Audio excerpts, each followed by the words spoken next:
എടുത്താവും വിശന്നിട്ടേ.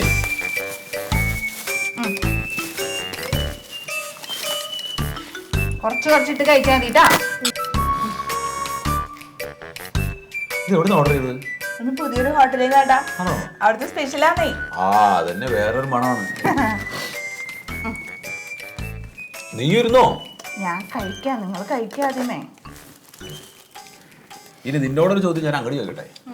നിന്റെ ഈ കൈ ഒടിഞ്ഞോണ്ടാണല്ലോ നമ്മൾ ഊബറിലൊക്കെ ഓർഡർ ചെയ്തിട്ട് ഭക്ഷണം വരുത്തി കഴിച്ചു തുടങ്ങിയത്. ഇപ്പൊ ആ കൈ ശരിയായി. ഇനി നമുക്ക് പഴയ പോലെ അടുക്കളയിൽ ഭക്ഷണമൊക്കെ ഉണ്ടാക്കിയിട്ട് കഴിച്ചാൽ പോരെ? ഇതാ പറയണത് ഏട്ടൻ പൊട്ടനാണ്. പറയുമ്പോ വലിയ കോൺട്രാക്ടർ ഗ്യാ, പക്ഷെ ബുദ്ധിയില്ല. ബുദ്ധിയില്ല. ഏട്ടൻ ഇപ്പൊ ഒന്ന് ആലോചിക്ക്. നമുക്ക് ഇന്ന് ഇവിടെ സാമ്പാർ വെക്കണം. നമ്മൾ എന്ത് ചെയ്യണം?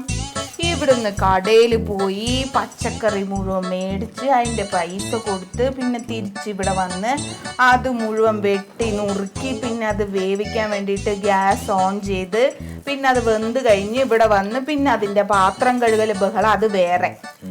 ഇതാവുമ്പോ അങ്ങനെയുണ്ടോ? ഫോൺ എടുക്കുക, കുത്തുക, സാധനം വരിക. അപ്പൊ അതല്ലേ എളുപ്പം. ഗ്യാസിന്റെ വില, പച്ചക്കറിയുടെ വില, മീനിന്റെ വില, ഇറച്ചിയുടെ വില, ഇതൊക്കെ കൂടി കാൽക്കുലേറ്റ് ചെയ്ത് നോക്ക്. നമ്മൾ ഒരു മാസം ഇവിടെ ഇത് ഓർഡർ ചെയ്യാനുള്ള പൈസയും ഇവിടെ സാധനങ്ങൾ വച്ചുണ്ടാക്കുന്ന പൈസയും കൂടെ ഒന്ന് കാൽക്കുലേറ്റ് ചെയ്ത് നോക്കിയേ. ഇതല്ലേ ലാഭം? ആണല്ലേ? പിന്നല്ലാതെ. വെറുതെ പണി എടുക്കണ്ട, പാത്രവും കഴുകണ്ട. ഇതാകുമ്പോ നമുക്ക് ആവശ്യത്തിന് ബാക്കി സമയവും കിട്ടും. ഡാ, നിനക്ക് ഞാൻ ഉണ്ടാക്കണ ഭക്ഷണം വേണോ ഇത് വേണം? ഇത് മതി. അതല്ലേ ഇഷ്ടം? എന്നാ പിന്നെ ആയിക്കോട്ടെ.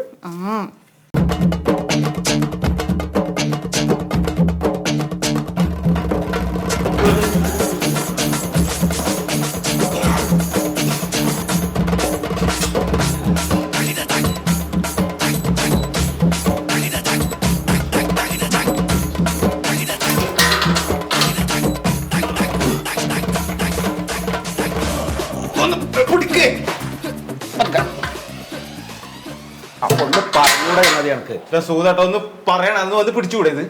നീ എന്നെ വിളിച്ചായിരുന്നു, ഞാനിവിടെ ഉണ്ടല്ല. ഈ 3 എണ്ണം ഒന്ന് പാർസൽ ചെയ്ത കിട്ടാ. ഇപ്പൊ വേണ്ടെന്ന് ഞാൻ പറയാ. അത് ഞാൻ ഈ ചോറ് എടുക്കട്ടെ, ഇതിന്റെ കറിയൊക്കെ കവറിലാക്കി. ഞാൻ ഓരോ പാക്കറ്റ് ചോറിനെയും കറക്റ്റായിട്ട് ചിക്കന്റെ പീസ് ഇവിടെ വെച്ചല്ലേ മതി കടിച്ചത്. ഇത് ഒരു ആൾക്ക് കൊടുക്കാൻ പറ്റുന്നില്ല. മനുഷ്യന്മാർക്ക് തിന്നണ്ടേ ഇത്? മനസ്സിലല്ലോ. നീ ഇതെന്താ കാണിക്കുന്നത്? CCTV ആര് കാണാൻ വേണ്ടിട്ട്? നമ്മ 3 ആള് കണ്ട പ്രശ്നമില്ലല്ലോ. അങ്ങനെയല്ലോ ഒരു മനുഷ്യത്വം വേണ്ടത്, മനുഷ്യർക്ക് കൊടുക്കണ്ടല്ലേ? അതെ, ഇത് തിന്നെ എടുക്കരുത്, എന്നോട് ചോദിക്കണം. ഇനി അത് പാർസൽ ചെയ്യേ. എത്ര പാർസൽ ചെയ്യണമെന്നറിയോ? ഇത് സുഖതട്ട ഞാനല്ലേ ഈ പണി പറ്റെടുക്കും. നിങ്ങൾ ഈ പാർസൽ മാത്രം ഇത് സാധനം മൊത്തം ചോറ് വല്ല ആക്കിയിട്ട് ഇവിടെ കൊണ്ടച്ചു. അത് പാർസലാക്കാൻ വലിയ പണിയൊന്നുമില്ല. ഒരു 3 chicken biryani. 1 minute. 3 chicken biryani, 1 chilli ചിക്കനും. 3 ചിക്കൻ ബിരിയാണി, 1 ചില്ലി ചിക്കനും. മറ്റേ നേരത്തെ പറഞ്ഞ 15 അവിടെ അത് റെഡിയാ. എവിടെ? ഇത് 3 എണ്ണല്ലേ കാണുള്ളൂ. അത് ആദ്യം പറഞ്ഞ 13 എണ്ണം വേറെ പാക്ക് ചെയ്ത് വെച്ചിട്ടുണ്ട്. ഇത് വേറെ 3 എണ്ണം. അത് കാണിക്ക്. ആ 13 എണ്ണം കാണിക്ക്. അത് എവിടെ ഞാൻ പുറത്തോണ്ട് അത് അപ്പുറത്ത് വെച്ചിട്ടുണ്ട്. അവിടെ അങ്ങനെ അങ്ങോട്ട് ക്യാഷിലേക്ക് എടുക്കാം. ഒട്ടുമ്പോൾ ഇന്റെ അടുത്ത് നടക്കൂലേ? ഞാൻ പറഞ്ഞുതരാം. നിങ്ങൾ 3 ആളെ ഇവിടെ പെടുത്ത് തിരിഞ്ഞു കളിക്കണത് ഒരു കാര്യം. 15 എണ്ണം ഞാൻ നേരെ ഈ കസ്റ്റമേഴ്സ് വിളിക്കുമ്പോ ഞാൻ എന്താ പറയാന്ന്? നിങ്ങൾ എന്തായി പറയണത്? 2 കയ്യല്ലേ ഉള്ളൂ. യന്ത്രം പോലെ പണിയെടുക്കാൻ പറ്റുമോ നമുക്ക്? അല്ലെങ്കിൽ നിങ്ങളാണ്ട് പണിയെടുത്ത് ആട് തിന്നണമാരി ഇങ്ങനെ തിന്നോളൂ ഏത് നേരം കേട്ടോ. ഏത് നേരം ഇങ്ങനെ ചവച്ചോണ്ടിരിക്കണം. ഒരു പണിയെടുക്കരുത്. 18-ാം വയസ്സിൽ തുടങ്ങിയ നിങ്ങൾ ഈ ഹോട്ടലിൽ വന്ന് തിന്നായി. എന്താ ഒന്നും മിണ്ടാതെ? ഞാൻ തിന്നാലല്ലേ പണിയെടുക്കാൻ പറ്റുള്ളൂ. ആരോഗ്യം വേണ്ടേ? അതാ ഞാൻ പറഞ്ഞത്.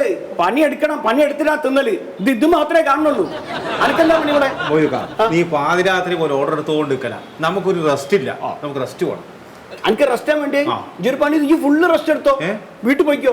ഞാൻ അവിടെ ബംഗാളികളെ വെച്ചോളാം. എന്തേ ബംഗാളികളുടെ കാര്യം പറയരുത്. പണിയത്തെ പോലെ ഒന്നും ബംഗാളികളെ കിട്ടില്ല. 10-600 രൂപയുടെ കൊടുക്കണം. സുഗത, ബംഗാളികളെ എങ്ങനെ കിട്ടണം എന്നൊക്കെ നമ്മൾ മൊയിലാളി തീരുമാനിക്കും. ഇജ്ജ് എന്റെ പണിയെടുത്താൽ മതി. ഉണ്ണിയെ പൊറോട്ട അടിക്കണം. പൊറോട്ട തീർന്നിക്കണം. ഇനി പൊറോട്ട അടിക്കണം.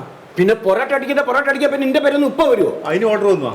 എന്റെ മൊയ്തുക്ക ഞാൻ 10-200 മുട്ട തൊലിച്ച് വെച്ച് പൂങ്ങിട്ടെല്ലാം റെഡിയാക്കിട്ടെല്ലാം വെച്ചു. അതൊന്നും എന്റെ പണിയാണല്ലോ. മുട്ടന്റെ തോല് വിളിക്കല് അതും ഈ അടിക്കണം. പൊറോട്ട അടിക്കലും ഈ അടിക്കണോ? ഒരു 2-3 പണിക്കാർ കൂടി വെക്കാം. 2-3 ആക്കണ്ടോ? ഒരു 10 ആളെ വെക്കാം. എന്തേ ഈ ഹോട്ടലിൽ ആളൊന്നും കാണുന്നില്ല. കച്ചവടമൊന്നുമില്ലേ? അപ്പൊ നിങ്ങൾ വിവരം ഒന്നും അറിഞ്ഞില്ല? ഇല്ല. ഹോട്ടലിൽ ഇപ്പൊ ആള് കുറവല്ലേ? അതെ. കംപ്ലീറ്റ് ഓൺലൈൻ വഴി സാധനം പോവല്ലേ? അതെങ്ങനെ? ഓൺലൈൻ വഴിന്ന് എനിക്ക് കിട്ടുമോ? പിന്നെ കിട്ടാണ്ട് നിങ്ങൾക്ക് അതിന് മറ്റേ മൊബൈൽ, ഇങ്ങനത്തെ മൊബൈൽ ഉണ്ടോ? ഇല്ല ഇല്ല ഇങ്ങനെ കുത്തുന്ന മൊബൈൽ. അതുപോരാ, സ്മാർട്ട് ഫോൺ വേണം. ഇങ്ങനത്തെ മക്കളോടൊന്ന് മേടിച്ചു തരാൻ പറയും. അതെയാ? എളുപ്പം ഇപ്പൊ ഈ വഴിക്കാണ് ആൾക്കാർ മുഴുവൻ സാധനം ഓർഡർ ചെയ്യണത്. മറിമായം